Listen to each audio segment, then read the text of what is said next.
Hello friends, আজ অনেক দিন পর তোমাদের সঙ্গে আবারও শেয়ার করতে চলেছি একটা নতুন আইডিয়া। সো তোমরা নিশ্চয়ই এতক্ষণে বুঝেই গিয়েছো আমি কি করতে চলেছি। আর কথা না বাড়িয়ে জয় জগন্নাথ বলে এবার তোমাদের সঙ্গে শেয়ার করা শুরুই করে দেই। দেখো, শুরু হয়ে গিয়েছে জগন্নাথ দেবের স্নানযাত্রা, আর এদিকে আসতে চলেছে জগন্নাথ দেবের রথযাত্রা। আর এরই মাঝে কে এসেছে জানো? আমার মাথায় এই উদ্ভট ভাবনা, যেমনি ভাবা তেমনি কাজ।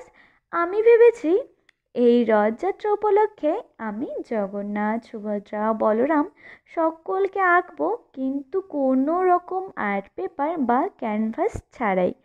কিন্তু কিভাবে? আমি ভেবেছিলাম একটা নর্মাল পাতার মধ্যেই করব। ব্যাস, শুরু করে দিলাম। আমার মধ্যে যতক্ষণ কোনো ভাবনা আসার পর আমি সেটাকে কমপ্লিট করব না, ততক্ষণ আমি যেন একটু শান্তিতে ঘুমোতেও পারি না। কারা কারা আমার মতো এরকম আছো অবশ্যই জানিও।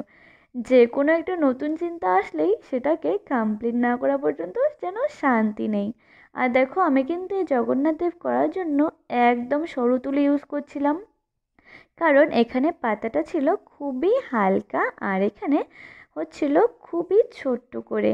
আর দেখো, আমি কিন্তু অনেক ডিটেল অ্যাড করছিলাম। যত ডিটেল অ্যাড করছিলাম তত আমার জগন্নাথ দেবের মুখখানা যেন হাসিতে ফুটে উঠছিল। আর এখানে কিন্তু আমি ইউজ করেছি অ্যাক্রিলিক কালার। তোমরা জলটা একটু কম অ্যাড করবে, এতে কালারটা সুন্দর করে সেট হয়ে যায়। এখন কিন্তু আমি করছিলাম খুব কঠিন কাজ, সেটা হলো জগন্নাথ দেবের গোল গোল চক্ষুদান। আর দেখো, আমি আলপনা করছি। ভাবা যায় আমার হাতে তো এক ফোঁটা আলপনাও আসে না, তোমরাও জানো।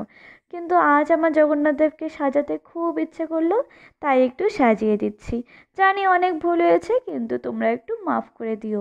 আর জানিও কিন্তু আমার জগন্নাথ দেবকে আমি কীরকম সাজিয়েছি, বা তোমাদেরই বা কীরকম লাগলো। দেখো, জগন্নাথ দেবের ফাইনাল লুকটা তোমাদের সঙ্গে শেয়ার করে দিচ্ছি। এখন কি করতে চলেছি বলো তো? জগন্নাথ দেবের দাদা শ্রী বলরাম। আচ্ছা, তোমরা কি জানো এই বলরাম আগের জন্মে কে ছিলেন? তাহলে অবশ্যই ঝটপট কমেন্ট করে জানিয়ে দিও। আর আমি এর জন্য এখানে করছিলাম একটা হোয়াইট বেস। তোমরা চাইলে এটাতে সেকেন্ড টোন অ্যাড করতে পারো, এতে জিনিসটা সুন্দর করে ফুটে উঠবে। আর ড্রয়িং করতে গেলে তুমি যদি তাড়াহুড়ো করে করো এতে ফিনিশিং আসবে না, আর যদি টাইম নিয়ে করো তাহলে ফিনিশিং আসবে। এখন তোমার সিদ্ধান্ত, তুমি কোনটা চাও। যদি ফিনিশিং চাও তাহলে অবশ্যই তোমাকে টাইম দিতেই হবে। তোমরা কিন্তু জানিও তোমরা কোনটা চাও, তাড়াহুড়ো করে করা নাকি ফিনিশিং। আমার তো ফিনিশিংয়ে বেশ ভালো লাগে।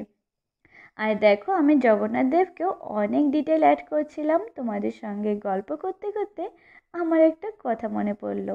আর দেখো, আমাদের এই বাঙালিদের 12 মাসে 13 পার্বণ, এর মধ্যে একটা রথযাত্রা কিন্তু অনেক গুরুত্বপূর্ণ জিনিস।